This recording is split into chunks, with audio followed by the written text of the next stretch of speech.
नमस्कार दोस्तों, स्वागत है आपका आपके अपने यूट्यूब चैनल अमन प्रयास डिग्रीज में। तो दोस्तों 3 दिन की छुट्टी के बाद जो है आपका एसएससी जीडी एग्ज़ाम आज हुआ है 17 फरवरी को। ठीक है, जो कि फर्स्ट का एग्ज़ाम समाप्त हो गया है। फर्स्ट में आपके 20 जीके के प्रश्न पूछे गए थे, उनमें से 20 में से अधिकतम जो रियल प्रश्न है हमें प्राप्त हो गए हैं। तो आज के इस वीडियो में हम उन सभी प्रश्नों को जो है डिस्कस करेंगे, साथ में उनसे रिलेटेड कुछ एक्स्ट्रा फैक्ट्स को भी देखते हुए चलेंगे। तो चलिए वीडियो को स्टार्ट करते हैं फ्रेंड्स, बिना किसी देरी के। इससे पहले अगर आप चैनल पे नए हैं, चैनल को आप लोग सब्सक्राइब कर लीजिएगा। अगर आप लोग सब्सक्राइब किए हुए हैं तो नोटिफिकेशन बेल को जो है ऑल पर क्लिक कर लीजिएगा। इसका जो पीडीएफ है आपको टेलीग्राम चैनल पे मिल जाएगा, जिसका लिंक डिस्क्रिप्शन में दिया गया है। तो जाइए और उस पीडीएफ को ज्वाइन कीजिए और उसका लाभ उठाइए। पिछले दिनों का जो पीडीएफ है वो भी आपको वहाँ पर भेजा जा चुका है। तो शुरू करते हैं आज के पहले प्रश्न से। तो आज का जो हमारा पहला जो प्रश्न है वो पूछा गया कि असम में मनाया जाने वाला पारंपरिक फसल कटाई उत्सव कौन सा है। ठीक है, तो असम में मनाया जाने वाला पारंपरिक फसल कटाई उत्सव की बात करते हैं तो इसका जो राइट आंसर होगा आपका बोहाग बिहू होगा। भारत की बात करते हैं तो भारत आपका त्योहारों का देश है। यहाँ देश के विभिन्न भागों में जो है समय समय पर बहुत सारे त्यौहार मनाए जाते हैं, जैसा कि बोहाग बिहू भारत के असम और उत्तर पूर्वी राज्यों में मनाया जाने वाला एक प्रसिद्ध त्यौहार है और इसे रोंगाली बिहू या हत बिहू के नाम से भी जाना जाता है। और यह असम के नव वर्ष के पर्व पर 13 अप्रैल को जो है आपका मनाया जाता है। इसके अलावा और बात करें तो बिहू की बात करें तो एक कैलेंडर वर्ष में जो है 3 बार मनाया जाता है असम में। भोगाली बिहू जब हम लोग मकर संक्रांति मनाते हैं उससे मनाया जाता है। रोंगाली या बोहाग बिहू की बात करते हैं तो असमिया नव वर्ष आमतौर पर मध्य अप्रैल में मनाया जाता है। और कंगाली बिहू की बात करते हैं तो यह आपका अक्टूबर नवंबर में मनाया जाता है, कोई विशिष्ट तारीख आपका इसमें नहीं है। ठीक है, तो इसको आप याद रखिएगा। वीडियो में आगे बढ़ते हैं, लेकिन उससे पहले दोस्तों आप लोग को बताते हुए चले कि जिन लोगों से भी मैं आपका रिव्यू ले रहा हूँ उनका यही कहना है कि जो आपका टेक्स्ट बुक में जो मॉक टेस्ट दिए थे उससे ही रिलेवेंट जो है आपका पेपर आ रहा है। ठीक है, तो अगर आपका एग्ज़ाम है या आने वाले समय में आप एग्ज़ाम देना चाहते हैं तो आपको भी जो है मॉक टेस्ट और पीवाईपी का जो है एनालिसिस या ज़रूरत पड़ने वाला है। और इसके लिए जो सबसे अच्छा जो प्लेटफॉर्म है अभी तक के मार्केट में वह है आपका टेक्स्ट बुक। ठीक है, टेक्स्ट बुक की बात करते हैं तो दोस्तों यहाँ पर आपको भारतवर्ष में जितने भी एग्ज़ाम होते हैं, चाहे वो एग्ज़ाम आपका एसएससी कनेक्ट कराता हो, चाहे वो एग्ज़ाम आपका बैंकिंग कनेक्ट कराता हो, चाहे वो एग्ज़ाम आपका रेलवे का हो या आपका डिफेंस का हो या स्टेट लेवल का कोई भी एग्ज़ाम क्यों ना हो, सभी एग्ज़ामों का आपको यहाँ पर मॉक टेस्ट तो मिलेगा ही मिलेगा। साथ में आपको एनालिसिस करने के लिए पीवाईपीज भी जो है मिलेंगे। और यहाँ पर अभी आपको ईयरली का टेक्स्ट बुक पास प्रो अगर आप परचेस करते हैं तो आपको मात्र 615 रुपये में जो है ये मिलने वाला है। कूपन कोड अगर आप APG यूज करते हैं तो आपको यहाँ पर 12% का एक्स्ट्रा ऑफ भी मिलेगा। और अगर आपका सिलेक्शन हो जाता है तो आप इनसे अपना पूरा रिफंड भी ले पाते हैं। यहाँ पर आपको 800 प्लस एग्जामों का 80,000 प्लस मॉक टेस्ट के साथ साथ आपका 17,000 प्लस पीवाईपी एक ही पास में यानी कि एक ही रुपये में जो है देखने को मिलेगा। ठीक है, तो जाइए और इस ऑफर का लाभ उठाइए और हम लोग वीडियो में आगे बढ़ते हैं। तो हमारा जो नेक्स्ट क्वेश्चन पूछा गया वो पूछा गया कि गरीबी हटाने के लिए पहली बार किस योजना या पंचवर्षीय योजना में जो है आपका जोर दिया गया था। तो बात करते हैं गरीबी हटाने के लिए तो ये आपके 5वीं जो पंचवर्षीय योजना थी उसमें जो है आपका जोर दिया गया था। और 5वीं पंचवर्षीय योजना की जब हम लोग बात करते हैं तो ये आपका 74 से लेकर 79 तक चला था। 74, 75, 76, 77, 78, 79 में जो है पहली बार गरीबी उन्मूलन या पॉवर्टी एलिवेशन पर जोर दिया गया था। इसके साथ ही इस योजना में रोजगार तथा सामाजिक न्याय पर भी जोर दिया गया था। और गरीबी हटाओ का जो नारा है इसी योजना के दौरान जो है आपका दिया गया था। और पंचवर्षीय योजना की बात करें तो आपके एग्ज़ाम में क्या क्या प्रश्न आ रहे हैं, बस आपको यहाँ पर वर्ड याद रखने की ज़रूरत है। एक क्वेश्चन आपका आ रहा है हेराल्ड डोमर मॉडल से। हेराल्ड डोमर मॉडल की बात करेंगे तो आपसे एग्जाम में प्रश्न पूछा जाता है कि प्रथम पंचवर्षीय योजना किस मॉडल पर आधारित था। तो यह आपका हेराल्ड डोमर मॉडल पर आधारित था। इसके अलावा एक प्रश्न आता है कि महालनोबिस मॉडल पर आधारित कौन सा पंचवर्षीय योजना था। तो महालनोबिस मॉडल पर आधारित की बात करेंगे तो यह आपका सेकेंड पंचवर्षीय योजना था। फिर पूछा जाता है कि प्रथम जो पंचवर्षीय योजना है वो किस पर आधारित है या किस पर विकास पर जोर दिया गया था। तो कृषि पर दिया गया था। फिर पूछा जाता है कि सेकेंड जो पंचवर्षीय योजना है उस पर जो है किस पर बल दिया गया था। तो यह आपका उद्योग पर या कहें तो औद्योगिकीकरण पर जो है बल दिया गया था। फिर पूछा जाता है आपसे कि उस पंचवर्षीय योजना का जो नाम बताइए, जो पंचवर्षीय योजना आपका भारत पाकिस्तान युद्ध या भारत चीन युद्ध जो है उससे प्रभावित हुआ था। तो ये आपका तीसरी पंचवर्षीय योजना था। फिर आपसे पूछा जाता है कि पहली पंचवर्षीय योजना का जो है वो आपका समय काल क्या था। तो 1951 में आपका पहली पंचवर्षीय योजना शुरू होता है और 1956 तक जो है वो आपका चलता है। फिर आपसे पूछा जाएगा कि सेकेंड पंचवर्षीय योजना का समय काल क्या था। तो ये आपका 1956 में शुरू होता है और 1961 तक चलता है। फिर तीसरी जो पंचवर्षीय योजना है आपका 1961 से चलता है और 1966 तक चलता है। और इसी पंचवर्षीय योजना के दौरान जो है भारत पाकिस्तान का युद्ध होता है, भारत चीन का युद्ध होता है। भारत चीन का युद्ध 62 में, पाकिस्तान का जो है 65 में होता है, ठीक है। और अंतिम जो पंचवर्षीय योजना था वो आपका 2017 तक चला था, जो कि 2012 में शुरू हुआ था। 12वीं पंचवर्षीय योजना, टोटल जो है 12 पंचवर्षीय योजना जो है आपका चला था। आप इस बात को भी जो है आप याद कीजिएगा, ठीक है। वीडियो में आगे बढ़ते हैं तो हमारा जो नेक्स्ट क्वेश्चन पूछा गया कि दिल्ली के मुख्यमंत्री कौन हैं। तो दिल्ली की जब हम लोग मुख्यमंत्री की जब बात करते हैं तो 2024 के अकॉर्डिंग जो है दिल्ली के मुख्यमंत्री का नाम आपसे पूछा गया। तो इसका जो नाम है आतिशी मरलेना, इसका राइट आंसर हो जाएगा। आतिशी मरलेना की बात करेंगे तो ये आपके 21 सितंबर 2024 को जो है दिल्ली के मुख्यमंत्री पद की जो है शपथ ली थी। और आपके 9 फरवरी 2024 तक, या कहें तो जब आपका दिल्ली विधानसभा का चुनाव का रिजल्ट आया था 8 फरवरी को, तब जो है दिल्ली में जो आपके 10 साल से जो सरकार थी आप पार्टी की, जिसकी मुख्यमंत्री आतिशी मरलेना थी, वो आपकी हार जाती हैं और वहाँ पर जो है बीजेपी जो है बहुमत से जीत कर आता है। और अभी तक जो है, अभी वर्तमान परिस्थिति की बात करेंगे तो वहाँ पर अभी कोई भी मुख्यमंत्री नहीं है, ठीक है। तो आपके 9 या 10 फरवरी को जो है आतिशी मरलेना जो है आपके वहाँ के उपराज्यपाल जो है विनय सक्सेना, उनको जो है आप जाकर अपना जो त्यागपत्र है वो आपके दे देती हैं। आतिशी मरलेना के पहले की बात करते हैं तो ये आप लोग को मालूम होगा केजरीवाल जो है आपके मुख्यमंत्री थे, ठीक है।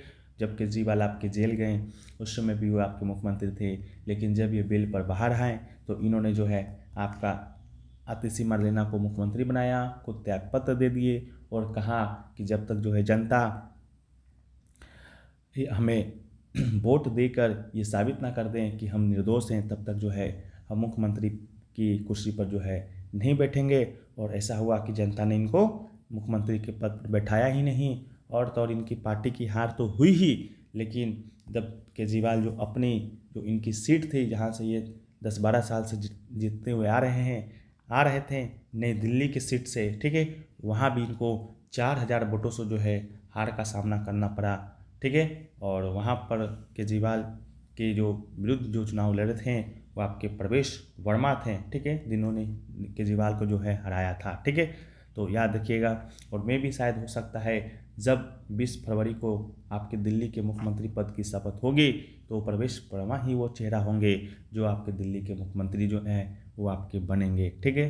तो इसको भी याद रखिएगा। फिर आपसे एग्जाम में क्वेश्चन पूछा गया कि 2011 की जनगणना के अनुसार जो है भारत की साक्षरता दर क्या है। तो भारत की साक्षरता दर की जब हम लोग बात करते हैं 2011 की जनगणना के अनुसार तो ये आपका 74.04% है। इसके अलावा 2011 की जनगणना के परिणामों से ये पता चलता है कि देश में साक्षरता दर में वृद्धि हो रही है, क्योंकि पहले जो 2001 में साक्षरता दर था इससे बहुत कम था। इसके अलावा देश में साक्षरता दर 74.04% तो था ही, लेकिन आपसे एग्जाम में ये भी पूछा जाता है कि पुरुषों के लिए साक्षरता दर कितना था। तो पुरुषों के लिए साक्षरता दर आपका 82.14% था। वहीं पर पूछा जाता है कि महिलाओं के लिए साक्षरता दर कितना परसेंट था। तो यह आपका 65.46% था। इसको भी आप याद रखिएगा। फिर आपसे एग्जाम में और प्रश्न पूछा जाता है कि सबसे ज़्यादा साक्षरता दर वाला जो है वह आपका राज्य कौन सा है। तो सबसे ज़्यादा साक्षरता दर वाला राज्य की बात करेंगे तो ये आपका केरल है। और तो और एक प्रश्न आपसे ये भी पूछा गया कि केरल का साक्षरता दर कितना है।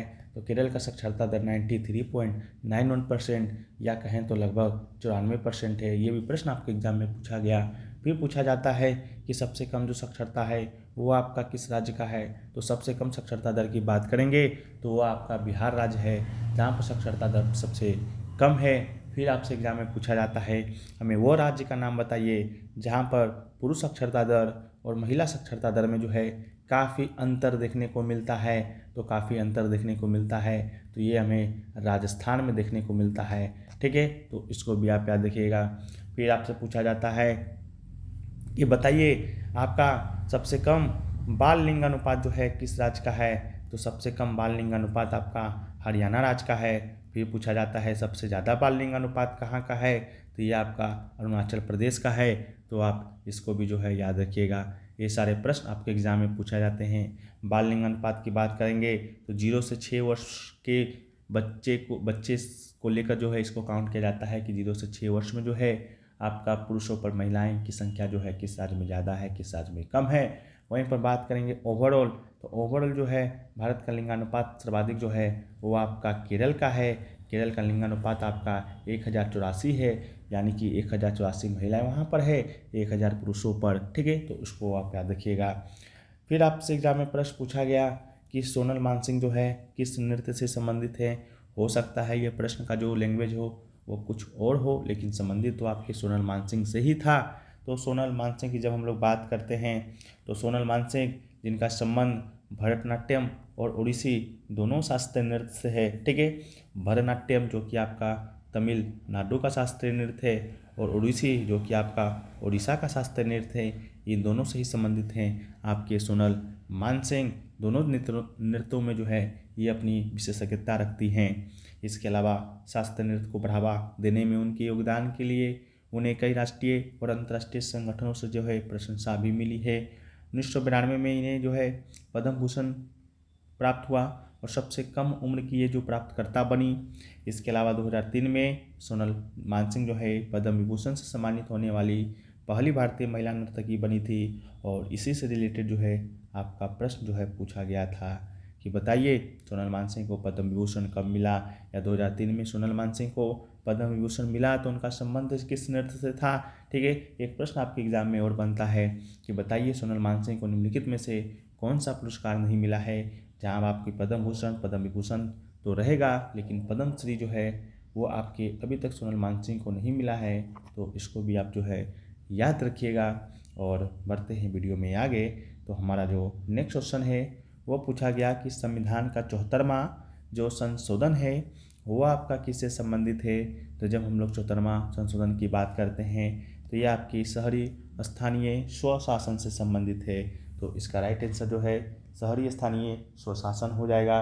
इसके अलावा 74वां संवैधानिक संशोधन की जब हम लोग बात करते हैं तो ये आपके 1992 में जो है आपका हुआ था। तो आप इसको भी याद रखिएगा।